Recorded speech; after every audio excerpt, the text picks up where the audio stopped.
Assalamualaikum warahmatullahi wabarakatuh. Selamat pagi pemirsa Trans 7.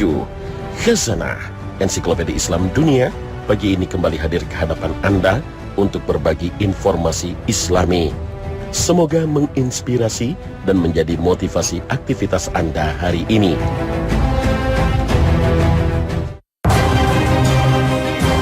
Pemirsa Khazanah, tahukah Anda bahwa kelak di akhirat mayoritas penghuni surga bukanlah kaum laki-laki, tapi kaum perempuan. Jumlah wanita di surga jauh melampaui jumlah laki-laki. Mengenai mayoritas penghuni surga ini pernah menjadi perbincangan antara kaum wanita dan kaum pria di masa Rasul Shallallahu Alaihi Wasallam. Kaum laki-laki dan wanita berdebat mana yang lebih banyak menjadi penghuni surga, apakah kaum wanita atau laki-laki. Ketika ditanyakan kepada Abu Hurairah radhiyallahu anhu, ia menjawab bahwa Nabi Shallallahu Alaihi Wasallam bersabda, sesungguhnya golongan yang pertama kali masuk surga adalah seperti cahaya bulan di malam bulan purnama. Berikutnya seperti cahaya bintang yang menyala-nyala di langit. Setiap satu orang dari mereka bersama dua istri yang terlihat sumsum kedua tangannya di balik dagingnya. Sementara tidak ada seorang pun di surga itu yang membujang. Hadis riwayat Muslim. Menjelaskan hadis ini, Qadhi Iyad menyatakan bahwa kaum wanita adalah penghuni mayoritas di surga kelak. Sedangkan mengenai hadis Nabi Shallallahu Alaihi Wasallam tentang penduduk surga yang paling bawah, penduduk surga yang paling bawah adalah mereka yang memiliki 80.000 pelayan dan 72 istri.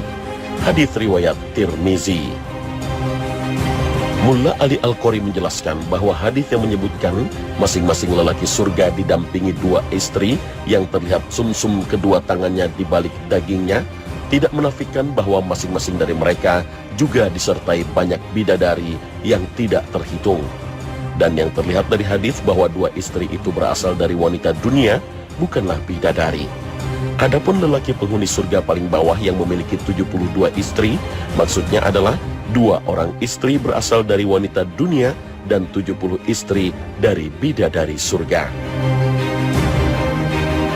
Lalu bagaimana dengan hadis Nabi Shallallahu Alaihi Wasallam yang menyatakan bahwa mayoritas penghuni neraka adalah wanita? Fakta mayoritas penduduk surga adalah wanita memang seakan-akan bertentangan dengan kabar yang disampaikan Nabi Shallallahu Alaihi Wasallam dalam hadis Bukhari dan Muslim. Suatu ketika usai melaksanakan sholat kusuf, sholat gerhana, Nabi Shallallahu Alaihi Wasallam bersabda menceritakan surga dan neraka yang baru saja diperlihatkan kepada beliau ketika sholat. Dan aku diperlihatkan neraka. Aku belum pernah sama sekali melihat pemandangan seperti hari ini. Aku lihat ternyata mayoritas penghuninya adalah para wanita.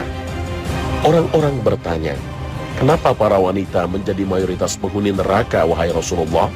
Beliau menjawab, karena kekufuran mereka. Ada yang bertanya kepada beliau, apakah para wanita kufur kepada Allah? Beliau menjawab, tidak, melainkan mereka kufur kepada suami dan mengkufuri kebaikan suami. Seandainya engkau berbuat baik kepada salah seorang istri kalian pada suatu waktu, kemudian suatu saat ia melihat darimu ada sesuatu yang tidak berkenan di hatinya, niscaya ia akan berkata, aku sama sekali belum pernah melihat kebaikan darimu. Hadis riwayat Bukhari dan Muslim. Inilah yang menyebabkan kaum wanita menjadi mayoritas penghuni neraka. Mereka sering mengingkari jasa suami, tidak tahu berterima kasih kepada suami yang sejak lama telah menyediakan papan, sandang, dan pangan, serta mendedikasikan seluruh hidupnya untuk anak istri. Begitu melakukan kesalahan kecil atau melakukan sesuatu yang tidak berkenan di hatinya, dia langsung mengeluarkan kata-kata pedas. Tak ada satu kebaikan pun yang pernah kulihat dari dirimu. Pesan utama sabda Nabi ini adalah penegasan akan bahaya besar yang ditimbulkan oleh sikap para istri yang mengingkari kebaikan suami. Dan tentu saja, untuk mengakui jasa baik suami bukanlah hal yang sulit, bahkan sangat manusiawi dan sangat sesuai dengan kodrat seorang istri. Apalagi jika didukung oleh sikap suami yang bijak dan selalu berusaha untuk melindungi segenap anggota keluarganya dari api neraka, yang memang sudah menjadi salah satu tugas yang dibebankan kepadanya oleh agama. Syekh Sya'rawi, seorang ulama terkemuka dari Mesir, pernah memberikan tips kepada seorang istri ketika mendapati suaminya melakukan kesalahan dengan mengatakan, seorang wanita jika tidak ingin menjadi penghuni neraka, maka hendaklah ia mengingat kebaikan-kebaikan suaminya yang banyak. Ketika suatu saat mendapatkan perlakuan tidak baik dari suaminya, sehingga ia akan ridho terhadap kesalahan suaminya tersebut, juga tetap bahagia dan tidak mengingkari kebaikan-kebaikan yang lalu dari suaminya. Jika bisa bersikap demikian, maka dia insya Allah akan menjadi penghuni surga. Inilah yang menyebabkan banyak wanita masuk neraka. Hadis Nabi SAW yang menyebutkan penduduk neraka itu kebanyakan wanita terkait dengan kesalahan wanita terhadap suaminya. Sebagian ulama mengatakan bahwa kondisi di mana kaum wanita lebih sedikit di surga itu terjadi sebelum orang-orang muslim pendosa yang masuk neraka dikeluarkan dari neraka. Sedang setelah mereka keluar dari neraka, kaum wanita akan menjadi mayoritas penghuni surga. Sejalan dengan ini Al-Qurtubi berkata, maksud dari wanita minoritas penghuni surga adalah pada awalnya mereka di neraka. Adapun setelah sebagian mereka keluar dari neraka berkat syafaat dan rahmat Allah, hingga tidak tersisa satupun dari ahli tauhid, maka wanita di surga menjadi mayoritas. Nah, ketika itulah setiap laki-laki ahli surga didampingi oleh 2 istri dari wanita dunia dan 70 istri dari jenis bidadari.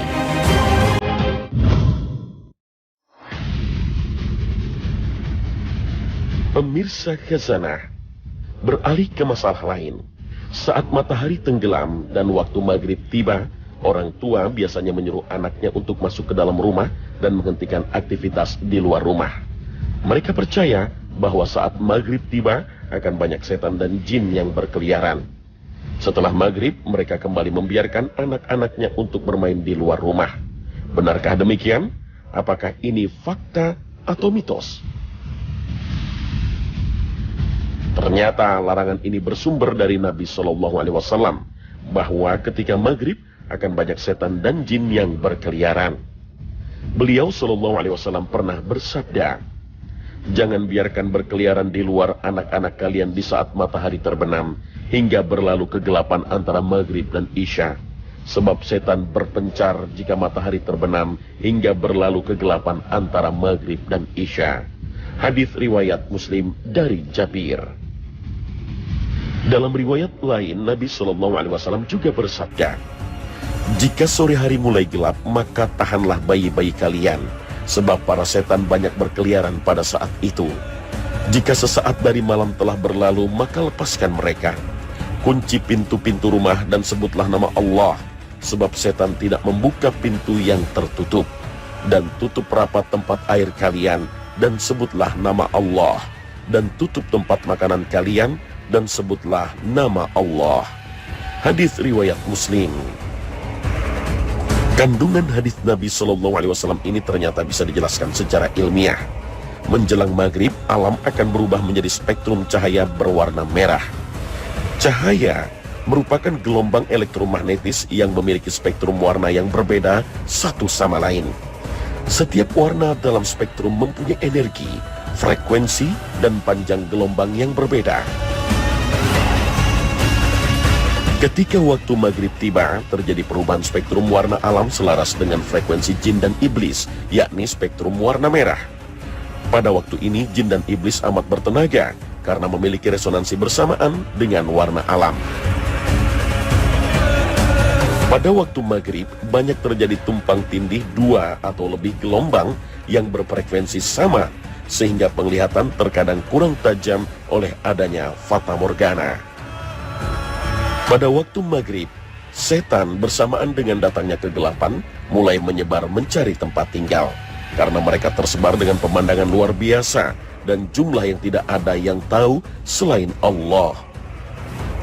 Sebagian setan takut dari kejahatan setan yang lain, sehingga setan harus memiliki sesuatu yang dijadikannya sebagai tempat berlindung dan mencari tempat aman.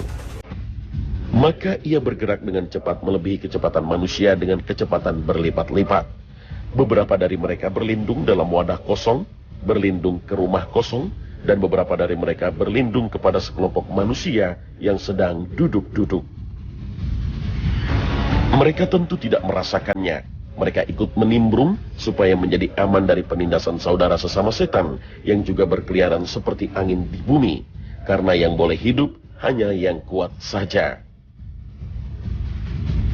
Kadangkala setan mengganggu anak kecil untuk dijadikan tempat berlindung. Selain itu, setan juga berlindung di tempat yang kotor, seperti pada popok bayi yang sudah kotor. Mereka lebih memilih popok bayi karena najis sebagai tempat persembunyian, sehingga mendorong mereka untuk tinggal. Oleh karena itu, terkadang kita pernah menemukan ada anak yang tiba-tiba menjerit, dan ada juga yang menggelepar dalam tidurnya karena gangguan iblis yang merasukinya saat dijadikan tempat berlindung. Maka pada waktu maghrib, kita dihimbau untuk menjauhi dari hewan seperti kucing, burung, dan mengurangi kecepatan saat mengemudi mobil, karena dikhawatirkan menabrak anjing atau hewan lain yang bisa jadi telah dirasuki setan. Pada waktu itu kita juga dianjurkan agar tidak jalan-jalan di tempat sepi, atau duduk di tempat itu, atau melempar batu ke dalam kamar mandi, kebun, dan laut.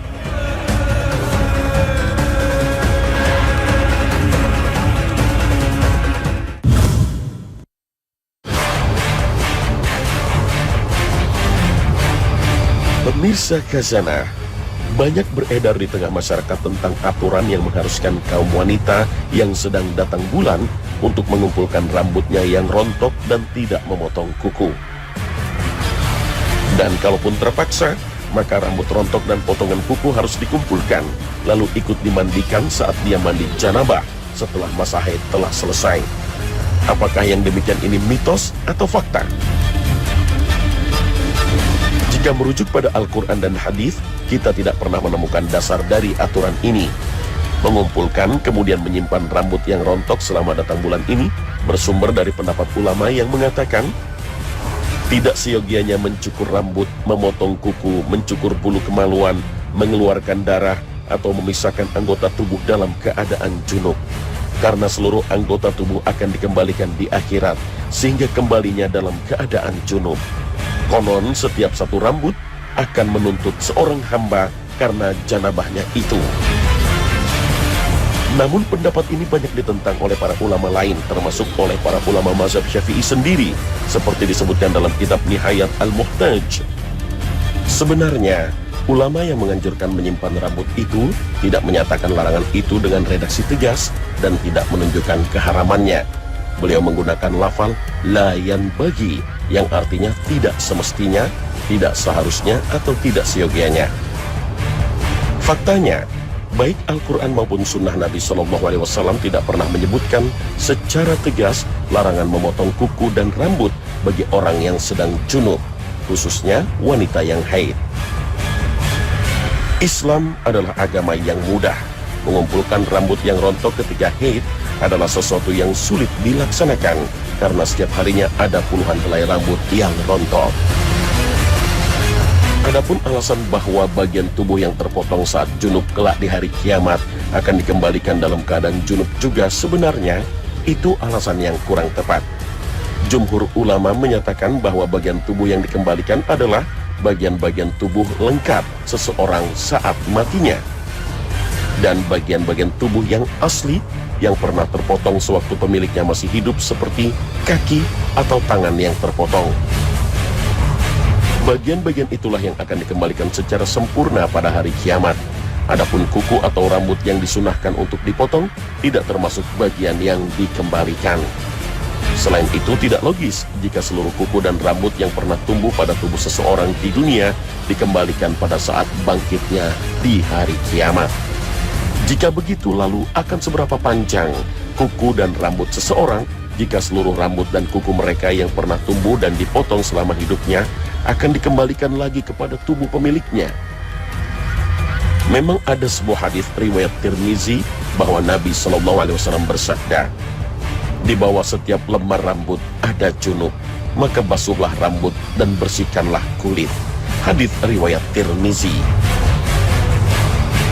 Seandainya pun hadis ini diambil sebagai dalil, meskipun dhaif, Masih perlu dipahami dengan benar bahwa maksud dari perkataan di bawah setiap rambut terdapat janabat bukan berarti harus mengumpulkan dan mencuci rambut yang rontok. Karena jika dipahami demikian, maka maknanya semakin luas. Tidak hanya rambut dan kuku saja, melainkan kulit pun tidak boleh rontok. Padahal menurut ilmu pengetahuan, setiap hari ada 3 juta sel kulit kita yang rontok dan berganti sel kulit baru. Oleh karena itu, makna dari di bawah setiap rambut terdapat janabat atau junub adalah pada keterangan kalimat selanjutnya. Maka basuhlah rambut itu dan bersihkan kulit wajah kalian. Yaitu agar ketika mandi janabat atau mandi wajib, agar menyeka semua bagian tubuh dengan seksama, termasuk ke sela-sela rambut dan mencuci muka. Hal ini sebagai penegasan agar hal itu tidak terlewatkan. Maka konteks waktu dan situasi dari perkataan di bawah setiap rambut terdapat janabat atau junub adalah ketika mandi junub dan bukan sebelum mandi atau selama haid. Oleh karena itu ketika Aisyah radhiyallahu anha melaksanakan haji lalu tiba-tiba datang haid, Nabi SAW malah menyuruhnya untuk menyisir rambutnya. Hal ini dituturkan sendiri oleh Aisyah radhiyallahu anha. Kami keluar bersama Rasulullah SAW pada haji wada. Kami bertalbiyah dengan umrah. Lalu saya masuk Makkah dalam keadaan haid. Saya tidak tawaf di Ka'bah dan tidak juga melakukan sa'i antara Safa dan Marwah. Lalu saya melaporkan hal tersebut kepada Rasulullah SAW. Maka beliau bersabda, lepaskanlah ikatan rambut kepalamu, bersisirlah dan niatkanlah untuk berhaji, serta tinggalkanlah umrah. Aisyah berkata, saya melakukannya hingga ketika kami selesai berhaji. Hadis riwayat Bukhari, Muslim, Abu Daud, Ahmad, dan Imam Malik. Sudah barang tentu seorang wanita yang bersisir secara alami akan membuat sebagian rambutnya rontok.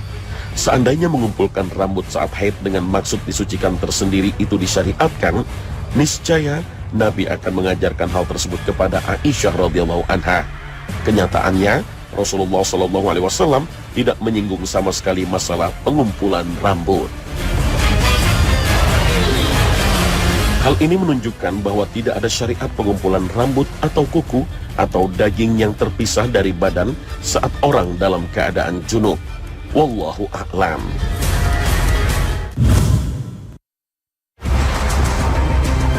Pemirsa Khazanah, saat memperingati Isra dan Mi'raj, para khatib banyak bercerita tentang makhluk. Banyak diceritakan tentang binatang yang menjadi tunggangan Rasul SAW yang bisa melesat dengan kecepatan seperti kilat. Makhluk ini disebut burak. Banyak orang menggambarkan burak dengan gambaran yang bermacam-macam. Yang paling terkenal di masyarakat, burak digambarkan sebagai kuda putih dengan 2 sayap dan kepalanya berwujud wanita yang sangat cantik. Entah dari mana sumber penggambaran ini berasal. Lukisan makhluk dengan ciri seperti itu juga sering kita dapatkan dan biasanya dikasih nama burak. Gambaran itu bahkan divisualkan dalam bentuk patung, boneka, atau kostum yang dirangkai dengan upacara adat atau peringatan-peringatan. Seperti di sebuah daerah dikenal istilah tabwik. Tradisi yang diadakan di awal Muharram itu selalu menyertakan simbol burak berupa patung dari kayu dan rotan. Bentuknya seperti kuda besar, bersayap lebar dan berkepala wanita cantik. Saking kreatifnya, pernah pula replika kuda berkepala wanita berwajah cantik itu diberi jilbab. Di daerah lain bahkan ada tarian 3 burak berbentuk kuda terbang dengan berkepala seorang wanita cantik, diiringi musik rebana dan lantunan sholawat ketika menyambut event-event penting. Sebenarnya, binatang apakah burak itu? Apakah fakta atau mitos? Penggambaran yang bermacam-macam itulah yang menjadikan burak sebagai makhluk mitos. Burak sendiri sebenarnya makhluk yang nyata, benar-benar ada, karena banyak disebutkan dalam hadis-hadis Nabi yang dapat dipertanggungjawabkan. Binatang itu memang tunggangan Rasul SAW saat melakukan Isra dan Mi'raj dengan gambaran yang berbeda dengan gambaran kebanyakan orang. Di dalam hadis yang diriwayatkan oleh Bukhari dan Muslim disebutkan, kemudian aku diberikan seekor binatang yang lebih kecil daripada bagal, peranakan kuda dengan keledai, namun melebihi keledai putih. Al-Jarud mengatakan kepadanya, itu adalah Burak, wahai Abu Hamzah. Anas mengatakan, betul. Dia, binatang itu, meletakkan langkahnya sejauh pandangan mata.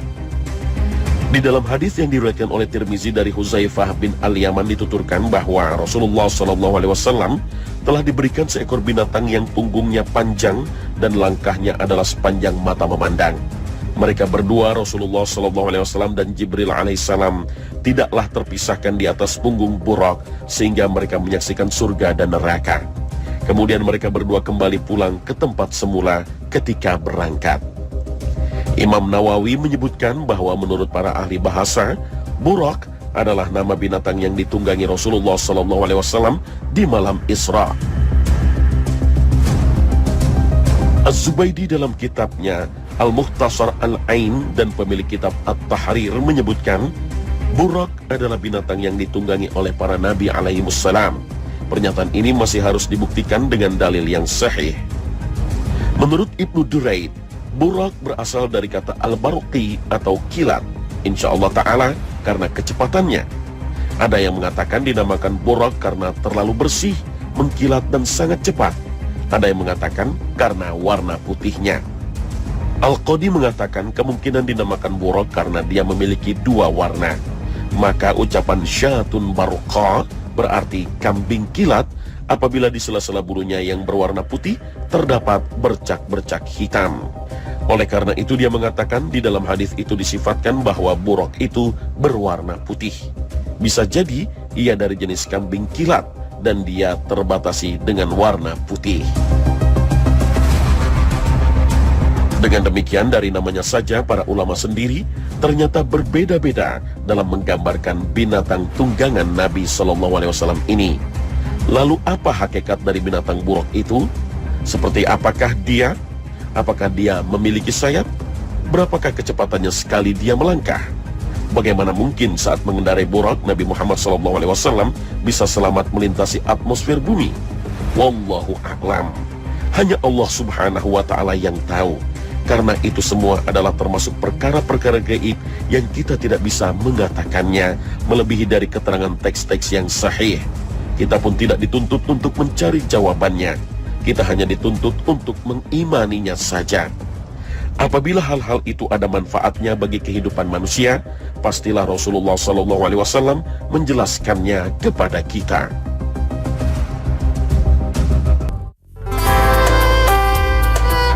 Pemirsa Khazanah, salah satu sumber utama kesesatan orang-orang menolak Islam seperti dijelaskan dalam Al-Quran adalah mengikuti segala apa yang didapatkan dari nenek moyang mereka tanpa memilah apakah itu mitos atau fakta, dan menuduh kebenaran yang dibawa oleh Nabi Muhammad SAW sebagai mitos, asatir, dongeng-dongeng orang terdahulu.